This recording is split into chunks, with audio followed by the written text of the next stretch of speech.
প্রিয় মুক্তিকামী ছাত্র জনতা, আমরা দেখতে পাচ্ছি যে আমাদের এই অভ্যুত্থান এবং বিপ্লবের পরেই দেশে অরাজকতা নাশকতা করছে ফ্যাসিস্ট এবং তাদের দোসররা। আমরা দেখতে পাচ্ছি যে বিভিন্ন জায়গায় এখন গোলাগুলি চলছে, মন্দিরে হামলা হচ্ছে এবং নাশকতা ও লুটপাট করছে।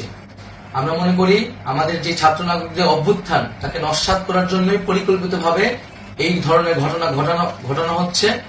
আমরা মুক্তিকামী ছাত্র জনতাকে সজাগ এবং সতর্ক থাকতে আহ্বান জানাচ্ছি। আমাদের যে অন্তর্বর্তীকালীন সরকার, আমরা সেই সরকারের যে প্রস্তাবনা 24 ঘন্টার সময় নিয়েছিলাম, জরুরি পরিস্থিতি মোতাবেক আমরা এখনই তার একটি রূপরেখা ঘোষণা করছি। আমরা সিদ্ধান্ত নিয়েছি যে সর্বজন গ্রহণযোগ্য আন্তর্জাতিক খ্যাতিসম্পন্ন নোবেল পুরস্কার বিজয়ী ডক্টর মোহাম্মদ ইউনূসকে প্রধান উপদেষ্টা করে অন্তর্বর্তীকালীন সরকার গঠন করা হবে এবং ডক্টর মোহাম্মদ ইউনূসের সাথেও আমাদের কথা হয়েছে। তিনি ছাত্র জনতার আহ্বানে বাংলাদেশকে রক্ষা করতে এই গুরু দায়িত্ব নিতে সম্মত হয়েছে। আমরা সকালের মধ্যেই আমরা এই সরকার গঠনের প্রক্রিয়া দেখতে চাই। রাষ্ট্রপতির কাছে আহ্বান থাকবে যে দ্রুত সময়ের মধ্যে ডক্টর মোহাম্মদ ইউনূসকে প্রধান উপদেষ্টা করে অন্তর্বর্তীকালীন সরকার গঠন করা হোক এবং এই অন্তর্বর্তীকালীন সরকারের বাকি সদস্যদের নামও আমরা সকালের মধ্যে ঘোষণা করব।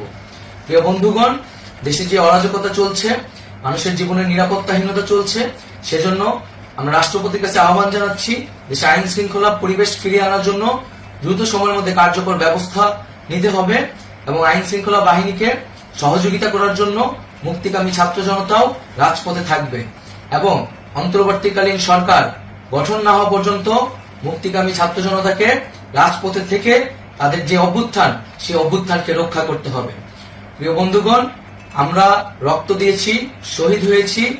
আমাদের যে প্রতিশ্রুতি একটি নতুন বাংলাদেশ গঠন করার জন্য, সেটিকে আমাদের অবশ্যই বাস্তবায়ন করতে হবে এবং অবশ্যই ছাত্র জনতার প্রস্তাবিত সরকার বাদে কোন ধরনের সরকার কিন্তু মেনে নেওয়া হবে না। আমরা বলেছি কোন ধরনের সেনা শাসিত সরকার অথবা সেনা সমর্থিত সরকার অথবা এই ফ্যাসিস্টদের দোসরদের কোন বি টিম সরকার কিন্তু আমরা মেনে নিব না। কোন গণবিরোধী সরকারকে মেনে নেওয়া হবে না। ছাত্র জনতার অভ্যুত্থানকারী যে প্রস্তাবিত সরকার, অন্তর্বর্তীকালীন সরকার, যেটা আমরা সিদ্ধান্ত উপনীত হয়েছি ডক্টর মোহাম্মদ ইউনূসকে প্রধান উপদেষ্টা করে এই সরকার গঠন করা হবে, সেই সরকারকেই বাস্তবায়ন করতে হবে অবিলম্বে।